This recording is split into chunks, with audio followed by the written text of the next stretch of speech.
Hi everybody, and welcome to the second video about the Sicilian Taimanov and the English attack specifically.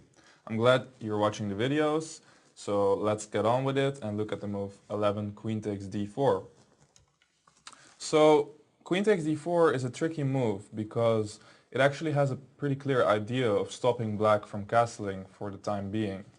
As I mentioned before, we really like to keep our pawn on d7 to stay flexible, not only to have our bishop sometimes aim for the c5 and the b4 squares, but also because in many lines, as we saw in the previous video, black ends up playing e5 and d5 either together or separately, d5 in one go.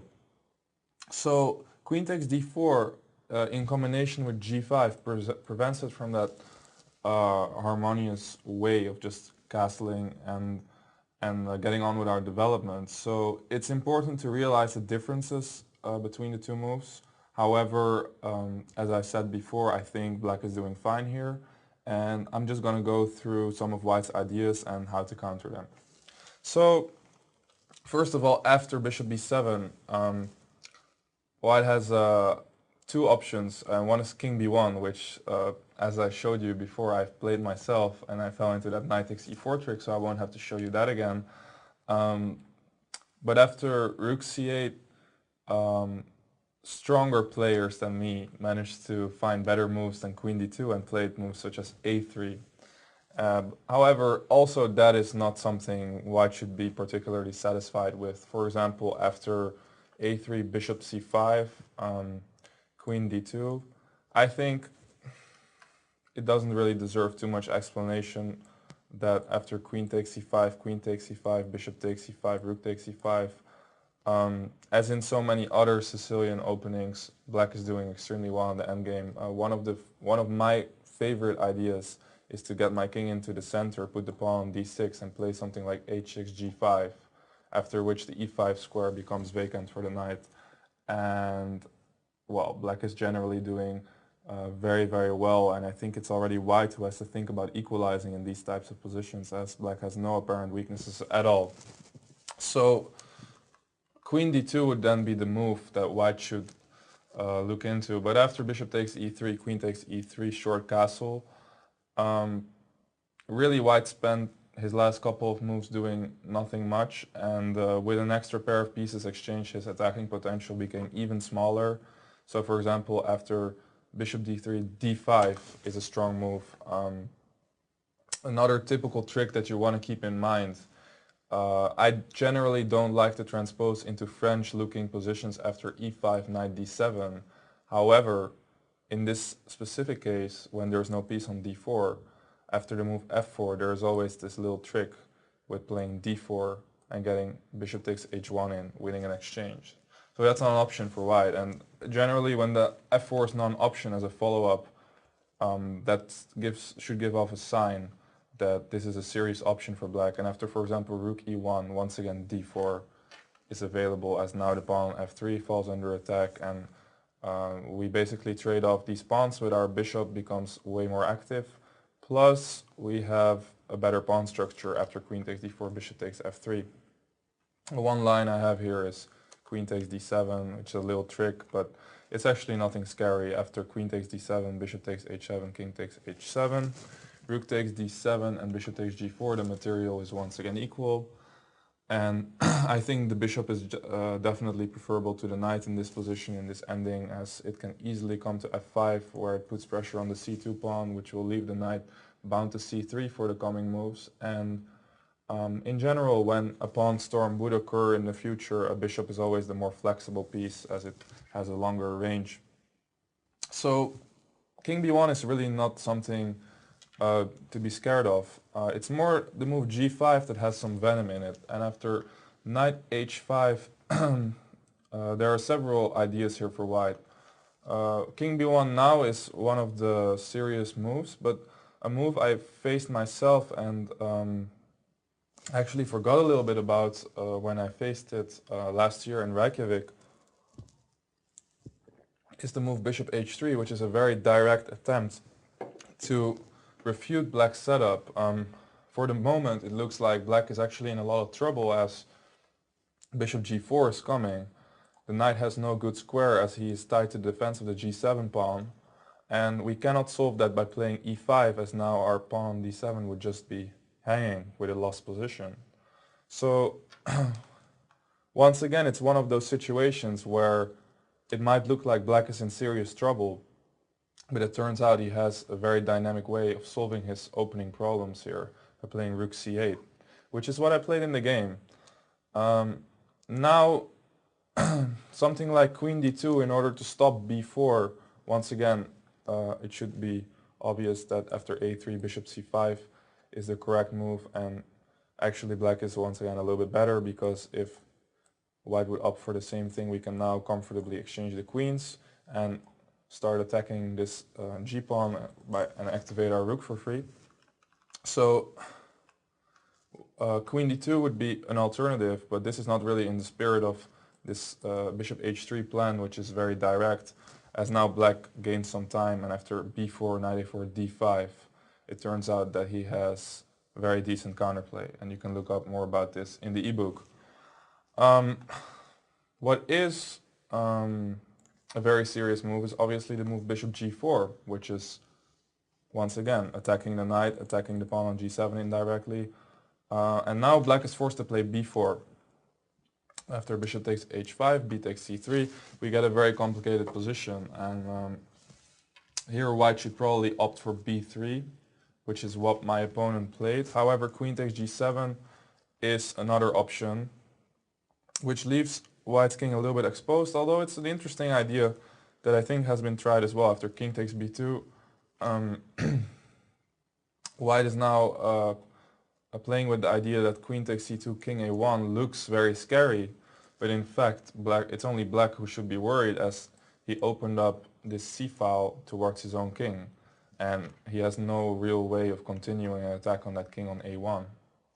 So you don't want to take on c2 in this position, you want to aim for rook f8, just defending that rook. And after king a1 here, d5, it turns out that the position is highly complicated, but by no means worse for black. It might look a little bit scary, but once again I think I've covered this position quite well in my analysis, and to study it more deeply you can have a look at that and look at it yourself, but it's not something that's considered to be bad for black. My own game saw the move b3, and here I would like to introduce, I'm not sure if it's a novelty, but it's definitely an improvement over my game. In my game I played the move e5, which was interesting, but after the move queen a4 that happens, bishop c6, my opponent, who was Walter Brown, who is a bit of an older player now, but he used to be a big Sicilian expert, I guess during the 70s, 80s. He took on a6, which was a very risky move and worked very well. Didn't work out well for him after rook a8. He managed to get this c-pawn, but as my rook was able to take on a2 and I could castle freely, I managed to beat him very quickly from that position, and actually black is objectively better already. But what I don't like so much about my own game is that white could have played queen c4 here, when I either have to change the queens, which leaves me in a position that I don't like too much, as white has some free pressure on the d-file after, let's say, bishop b7, queen takes c7, rook takes c7. And if I don't do that, then white is going to pick up the c3 pawn, and I'm not exactly sure if I have enough compensation after castles queen takes c3. I don't think the compensation is entirely obvious. So I wouldn't repeat that game, and I would go for the move castles on move 16, which is here, instead of my move e5. And I think here, after something like queen takes d7, there's, I believe, queen a5, and actually black is doing really well. This is a move that the computer suggested, so it's something that that you can use in your own game in case someone decides to follow my game against Walter Brown from Reykjavik 2014. So once again, a very direct approach by black, with also a concrete solution, a very direct approach by white, but a concrete solution for black. which is really all that this line is about. It's about white trying to attack this knight on h5 or going for that bishop e5 line that we saw in the previous video. And black just keeps on finding dynamic ideas to stop them. So another option for white here is king b1. And after rook c8, the move queen d2. And here we see what I've mentioned earlier on, the problem of black not being able to castle. The move d6 is really not that attractive. If we would play that move, probably white would be able to follow up with bishop h3 and bishop g4, and we would find ourselves in an unpleasant situation where we lack dynamics. So the move that you should play here is g6, which is sort of a preparation of what's coming with bishop h3 and bishop g4. Normally white plays bishop h3 here. He could go for knight e2 as well, but I'm not too worried about that, since after castle knight g3 we have to go for the ugly looking knight g7, but on the next move we're playing d5, which is actually a very serious shot in the center. So after something like bishop d3, d5, queen f2, d takes e4, white should probably already consider taking back with a piece, as after f takes e4 he really weakens his dark squares for the long run, and black can maybe play something like bishop c5, a familiar idea we've seen before, and try to change the queens after exchanging those bishops. My line goes bishop takes e4, knight takes e4, knight f5, and as the knight is getting back into play, black's position turns out to be fine. He can eventually go rook d8 and bring his last piece into play, and he has no apparent weaknesses, so nothing to worry about really. Excuse me. After bishop h3, play is a little bit more sharp, since after b4, knight e2, d5, once again going for a shot in the center. Actually, at the same time, it's a solution to our problem of the d-pawn, since we are allowed to castle in the next move. Here, obviously, white should try to aim for e5 again. E takes d5, bishop takes d5 would just leave his pawn on f3 hanging and leave black with a good position. So e5 is what has been played here, and in the initial game, I think it was a game of Inarkiev against Almashi, black played the move castles here, and after bishop d4, maybe black is doing alright by starting up an attack with something like a5, a4, a3, or b3, but it's too slow for my taste, and especially because we have a very dynamic alternative, I would not suggest following that game, but improving on it with the move d4, which is actually a positional pawn sacrifice. It's not a pawn you're gonna see back anytime soon, but at the same time it leads to a position which I think is quite hard for white to play. So after knight takes d4, short castle, as you can see, black's moves will come quite naturally to you. He's gonna play rook d8, he's gonna get his knight back into the game, potentially through f5. And he might think about putting his bishop to d5 and creating some sort of pawn storm on the queen side. So, for example, rook e1, rook d8, f4 are some logical moves. Once again, I've mentioned several moves in my ebook that you can look up. Knight g7, queen e2, bishop c5, rook d2, and bishop e4, planning to use the f5 square later on, and also putting pressure on the c2 pawn, I think leaves black with a very decent position.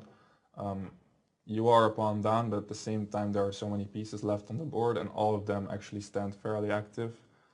They all have open lines to cover and targets. So I think this is a very healthy position, and as it turns out, many white players don't like to go for this position, so I think that says something about the correctness of the opening.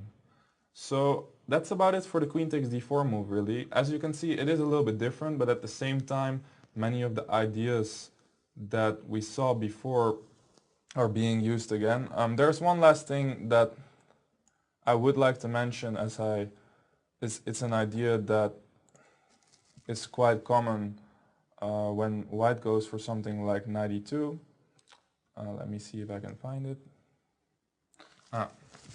There's something I would like to address before changing to another line of the English attack that has quite a different character.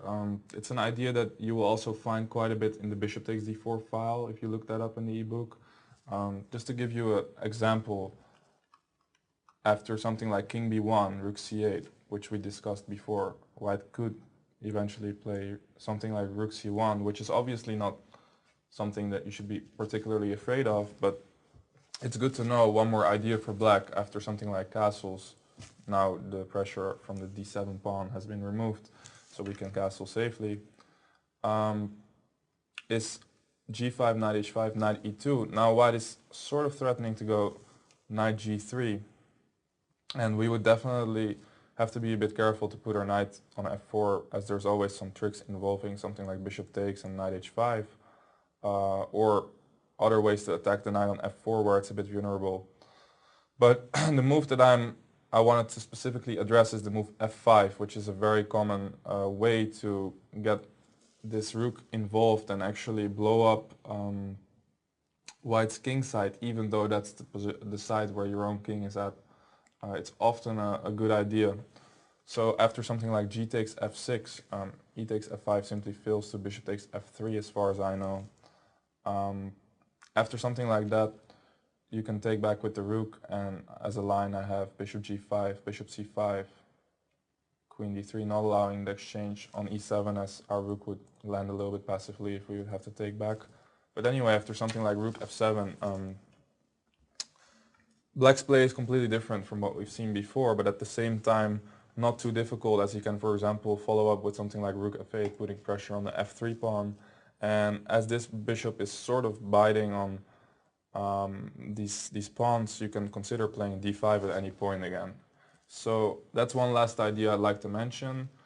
I think that's about it for the classical sort of English attack. We're going to continue by actually just going through the development that has been happening since 2013, because white wasn't particularly happy with the way things were going in these two lines that I've showed you, so people started to come up with new ideas, and the first one is something that derives from the English attack, but a little bit of a tricky move order. So we're gonna have a look at that in the next video. I hope you guys enjoyed it, and see you next.